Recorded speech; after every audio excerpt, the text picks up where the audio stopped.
Hello and welcome. My name is Scott Suskovic. I'm pastor at Christ Lutheran Church, and welcome to this podcast that we call Deeper Dive, in which we take a look at the previous Sunday's sermon and go at a deeper level for a great conversation.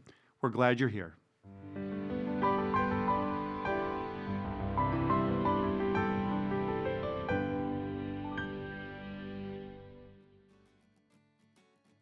Welcome to this next issue, our episode of podcast called Deeper Dive, in which we take a look at the previous Sunday worship and sermon and go to a level unknown, unexplored, unfathomed before. Pastor Scott here with... I'm Pastor Ryan. What a great celebration. It's got to be well over 25 years that we have had what's called that Quillows ceremony, in which the families, they make these handmade, personalized quilts that fold into a pillow, hence the term Quillow. And so then we bring the graduates up there in their cap and gowns, and along with their parents, and we do something that is cruel and unusual. It is. It actually is. I was even accused this Sunday. Kristen, one of our ministers, said, "Are you going to cry today, Pastor Ryan?" I said, "Not today. Not today. I have before. I will probably someday, but not today. It's not my day." But it was many people's day that day. Yeah. Here's the great thing about it. We get to see the cap and gowns. We get to hear where they're going to school. We get their pictures, a baby picture and their graduate picture. But here's the really cool thing about that rite. The words are spoken. The words are spoken from parent to child, saying that, wherever you go, whatever you do, you're still going to be my child. And those nights I can't hold you in my own arms, wrap yourself in this quillow and remember that you are never alone. Yeah, and you gotta, right? Because there's this moment where you said, I held you when you were a baby. Yeah, they walk them through. I can't remember the wording, but it was effectively, I held you when you were a baby, and now this quilt is going to. And then it's the graduates' time to say that you have shared of your home and of your love. You have loved me, and here's the best phrase, even when I was difficult. Yeah, and everybody chuckles at that softly, because we all understand we're all difficult, and children don't understand that they're difficult. No. So, Pastor Adrian did that part of the liturgy, but, most years when I do that and I say to the grads, repeat after me, even when it was difficult, even when it was difficult. Let's say that again. Even when I was difficult, all right. I really let it land. And it really made it land. But here my point is this. These are important words to say. Yeah. We have carefully chosen and written these words. These are important words to say. However, they are rarely said. You're not going to sit at dinner before the kid goes to college and say, "Listen, wherever you go, whatever you do, I will always be." And when I wrapped you in my arms, we're not going to say that. How awkward. Can you imagine looking over the dinner table and saying, no? I know that there's some guy out there who's, got a poetic or lyrical heart, and he'll say that. He's more advanced than we are. But the other 99 of us are just going to grunt and swallow the tear and... I'll see you at Thanksgiving. Yeah, that's it. That's exactly right. Yeah, right. And then they never come out. Never comes out. And they should come out. And if the parents have difficulty saying that, boy, how much more are the kids going to have difficulty saying that if it weren't for this liturgy called Quillows? So I want to kind of raise the question, what is the role of liturgies? Not just a Quillows, and maybe what other liturgies do we have? So, yeah, let's talk about that. First, let's back all the way up. Liturgy, Latin, right? Work of the people. Work of the people. Ergo, the laity. The laity, that's right. The people are doing something. And there are lots of liturgies in our denomination. We're kind of known for it, as a matter of fact. Yeah, peace be with you. And also with you and every other Lutheran who just heard that. Even if you didn't say peace be with you, it was in your head. Yes. Because it gets ingrained in us. And that's actually where this liturgy started, because before people could read and follow rubrics or whatever was being broadcast on the television, you had to know what was going on in church. And that's how you knew what was going on in church. And so I don't know about yours, but what my 3-year-old could follow along in a Lutheran worship service. Yeah. 3 years old, he knows what happens next. He doesn't know that the words to the Our Father art in heaven, but he does go blah, blah, blah, blah, blah, blah, blah, blah, blah, blah, blah. Right? He did that. Why does he do that? Because he knows. And so these things that we do, they not only ingrain in our soul, but then they do what this liturgy did. It tells us what to say, and how to say it. And it's not just at church. We've got liturgies that we are always saying. At the wedding ceremony. We're not making up vows. I mean, we may tweak it here and there. We're not making up vows. These are important words that you're probably not going to say unless you're going to renew your vows again. Right. No, 50 years you're going to say them. It'll, and in between, never. Or even, part of the liturgy about, my dog died this past week. Oh, I'm so sorry.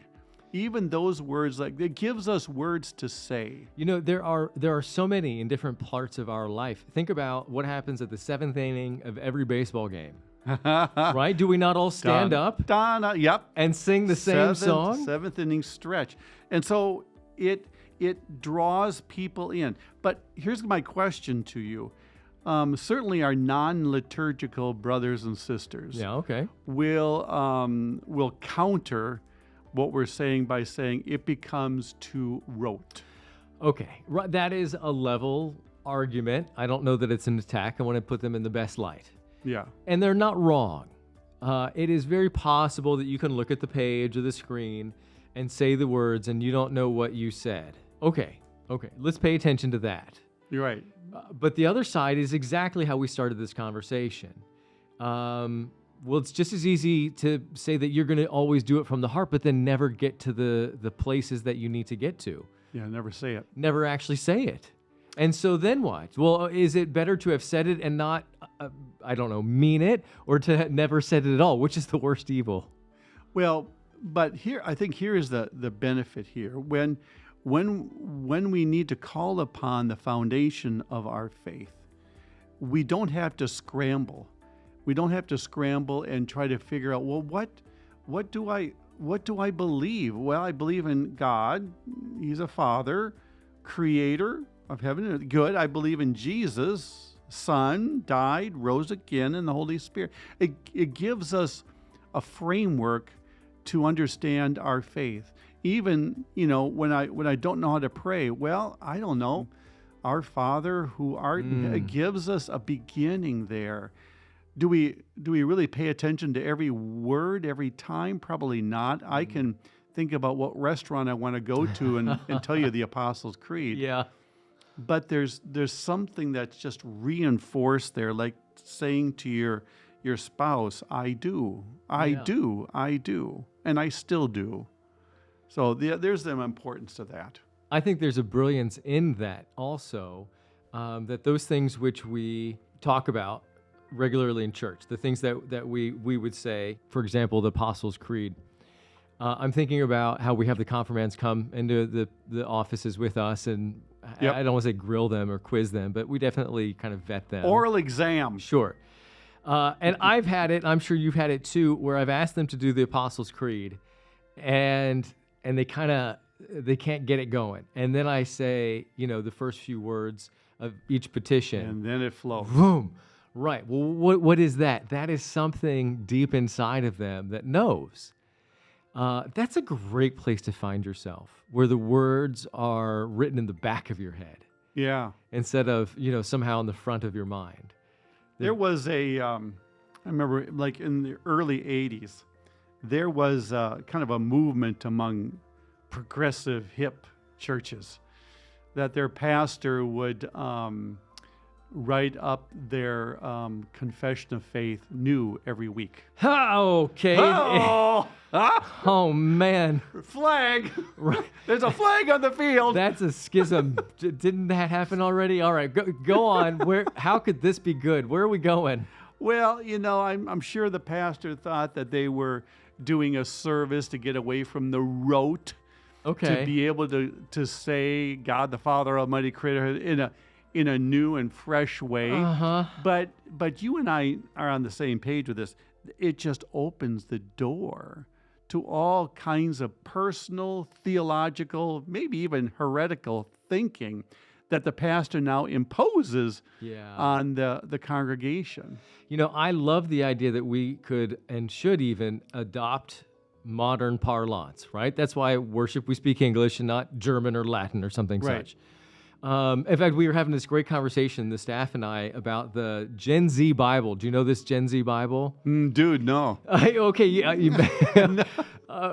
there's this great line where it tickled me so much, where it says, and Mary was a pick-me girl for Jesus. A what? A pick-me girl. A pick-me girl. Yeah. Pick-me girl is somebody who's all in, who's just so infatuated. Pick me, pick me, pick me, Oh, pick me. pick me. She's a pick-me girl for Jesus. Okay, so I don't find that problematic at all. I love the adaptation. Look, if you're trying to do deep scholarly work with it, give it a rest. That's not the right translation. But if you're trying to figure out where Jesus meets you in your life, great. And actually, that's what happened at our Quillows this Sunday, is we show that the faith that we have wrapped them in metaphorically is wrapping them literally in these Quillows now. Right. And then we had a couple of the girls of our congregation talk about how life and faith intersect.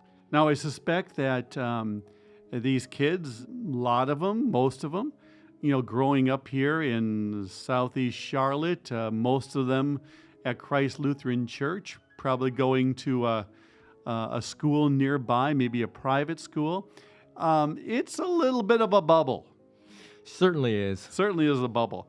And now they're going to get out there and they're going to be confronted with all sorts of ideologies and theologies. And on several occasions, I've had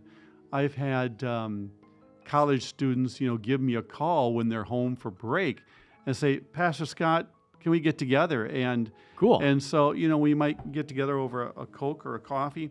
And their question goes something like this: Pastor Scott, tell me what I believe. Isn't that fun? I love that. Tell me because I'm finding all these people believe all sorts of different. Tell me what I believe. And of course, they're going to go to their pastor. Who else would they trust? Yeah. And so, hey, tell me where do I stand? Because all of a sudden, it's coming at me from all the angles. Right. Yeah. So we return to that foundation. We return to those words, the liturgical words that are ingrained in them. And then from there, we can, explore their own personal thoughts or interpretations or whatever that means to be. But it's a great place to start. Yeah, and I love that, because once you know where you stand, then you know how to act, how to do, how to be in the world. Yeah. And you get to be the person that you were raised to be, how God made you to be, how this church has hopefully empowered you to be. Well, we certainly congratulate the seniors and wish them well. It's so exciting. You haven't had this experience yet. You will in I've got a couple more 3 years. before my first one comes around. They get better. The relationships get stronger. They're actually more interesting when they come back from breaks at college. You can talk about, what are you learning and what's being protested and what are they saying about this and this. And typically it's very different than what's been talked about in our home. And that's where the conversations begin. So we want to congratulate the high schoolers, send them out soaring, but also grounded in the liturgy. Amen. Fabulous. We'll see you next week.